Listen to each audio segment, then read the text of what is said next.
Hey everyone, I am here with the second part of my January wrap up. I think that I've read 17 books this month. I can't remember how many I told you about in my first part, but these are the books since the last time I spoke to you. So I read Snow Like Ashes by Sarah Rush. This is a completed trilogy now. I have wanted to read it for a while. I gave this one 4 stars. It is about a girl who is from a kingdom that has basically been run to near extinction by a rival fae kingdom. It's a weird thing. She's from winter, and I think that it was spring that like hunted them down and tried to kill them all and overtook their scepter power.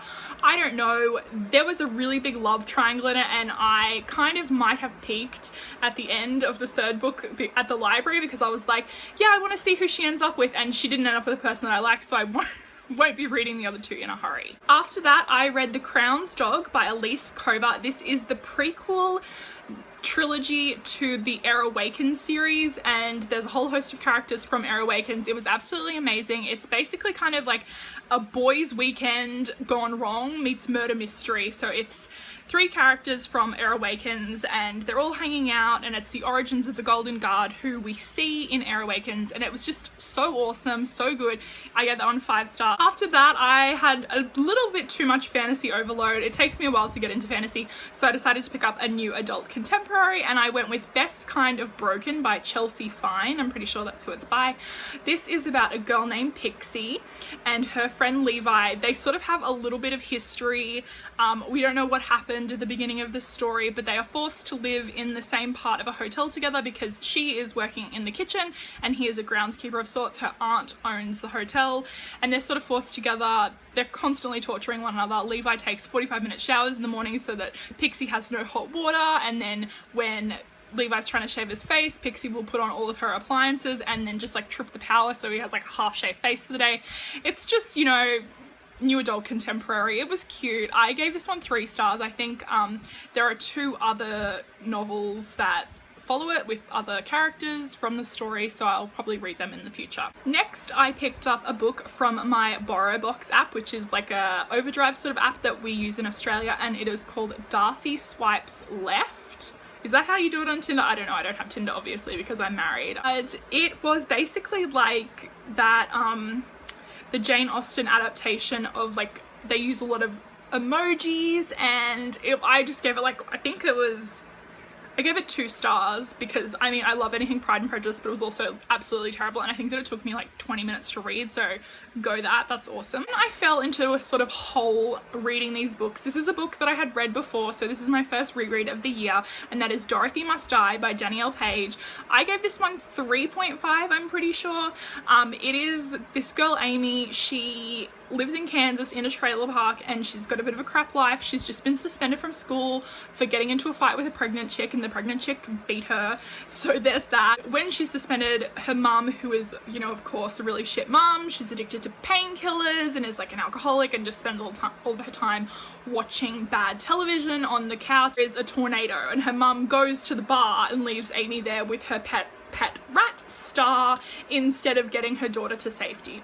So the tornado comes and it transports her to Oz, where Oz is completely different than what it used to be, and Amy finds out that Dorothy Gale from the original Wizard of Oz story has come back to Oz, and she has become kind of power hungry and has corrupted the magic of Oz. So when I first read it, I don't think that I appreciated it as much as I did now, because I read the 2nd book, The Wicked Will Rise, directly afterwards, and then Yellow Brick War.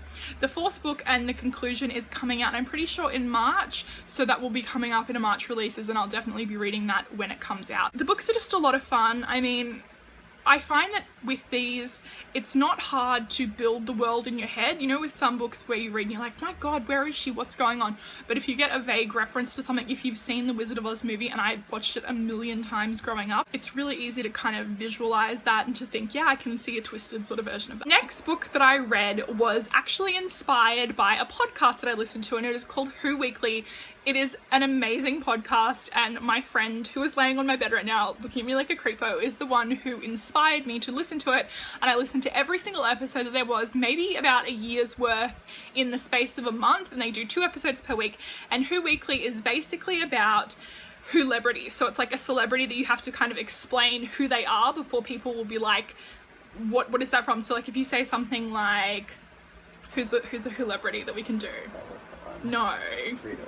Rita Ora. Rita Ora is their Who queen. So like you kind of go like, who is that? Like to some people she's obviously famous. Like I mean, I know that she has music and stuff. Couldn't name a single song that she has done, but every week they will do a thing where they're like, what's Rita Ora up to? And there's like a theme song and everything. It's really great.